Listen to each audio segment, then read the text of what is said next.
रोजली हम जा बिना बनल भतार ऐसन ऑफर के हो ना देहिया समझत बड़नो रोजली हम जा बिना बनल भतार ऐसन ऑफर के हो ना देहिया बांधी के खूंटा धरी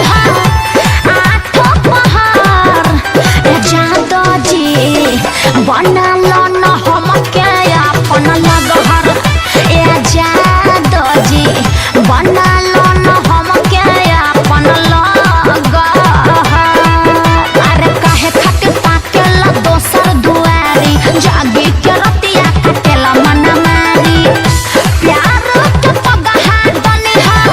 सुबह शाम दोपहर प्यार के पगहा दनी सुबह शाम दोपहर जादो जी